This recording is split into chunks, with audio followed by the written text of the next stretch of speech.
récupérer des bouts de volonté. Des bouts de volonté, c'est des bouts de son âme ou des bouts de son cœur qu'on a laissés de côté.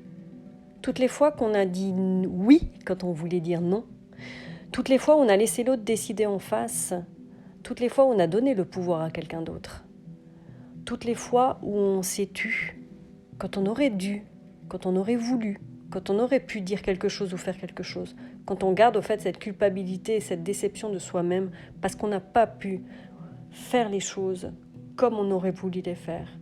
Souvent, c'est plus facile. Toutes les phrases à dire, les mots, la manière, viendra souvent après pour savoir qu'est-ce qu'on aurait dû faire. C'est jamais trop tard.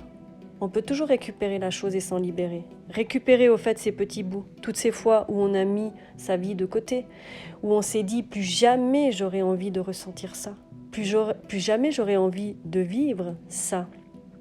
Souvent, quand on a quelque chose qui nous a touché profondément, on met cette partie de vie de côté, comme si on n'existe plus, comme si on s'exclut, comme si on ne veut plus jamais ressentir ça.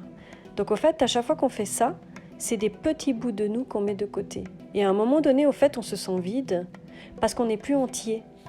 Et au fait, quand on se sent vide, qu'est-ce qui se passe ? On va chercher à l'extérieur des choses pour se remplir. Et ça donne toujours une sensation qu'on ne trouve jamais.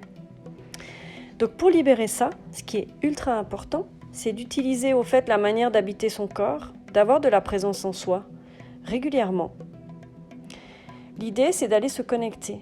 Quand on a expiré plusieurs fois, suite au vocal qui est lié à habite ton corps, quand on sent qu'on est bien là, qu'on est posé, qu'on est calme, on se connecte au fait à la personne ou aux personnes, mais chacun à son tour. On ne va pas mélanger les problèmes dans le même panier.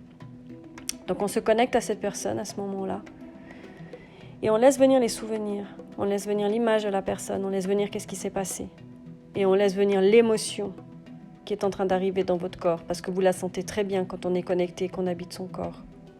Donc cette émotion-là, on va la vivre, on va l'accueillir, on va la laisser prendre sa place. Par contre, ce sera en tant que spectateur, spectatrice. On n'aura pas à revivre vraiment les choses, mais on aura simplement à s'accueillir soi-même et à s'autoriser à être et à laisser sortir toutes ces parties. Donc en fait, on va laisser simplement sur l'expiration, inspi normal, expiration normale, et on va libérer au fait à chaque fois quelque chose va venir, soit dans le ventre, dans le plexus, dans la gorge. C'est comme un processus. Ça peut cheminer dans le corps comme ça, ou ça peut être qu'un seul endroit. La seule chose à faire, c'est s'écouter. Laisser sortir, respirer, libérer. À partir de là, quand c'est terminé, on sent à un moment donné qu'on est beaucoup plus calme, on a pleuré, où il y a eu de la colère qui est sortie, où il y a eu des images, etc. Quand on arrive au bout de cette chose-là, on va simplement se connecter à la personne et on va récupérer son bout d'âme qu'on a laissé.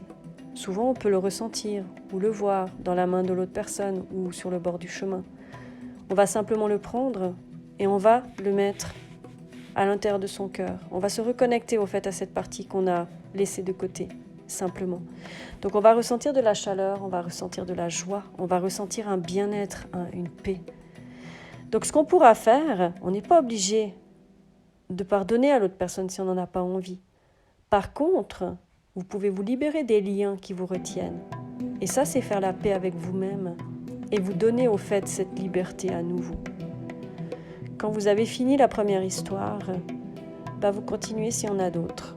En général, on sait très bien quand est-ce qu'on a eu des gros chagrins ou des choses où on s'est perdu, où on a laissé un bout de nous ailleurs. On s'en souvient. C'est forgé, c'est marqué, c'est noté au fait à l'intérieur de soi-même. Accueillez et laissez-vous le temps de libérer tout ça. Même si ce sont des choses anciennes, ce n'est jamais trop tard. C'est jamais trop tard au fait pour récupérer sa liberté et sa souveraineté et votre pouvoir.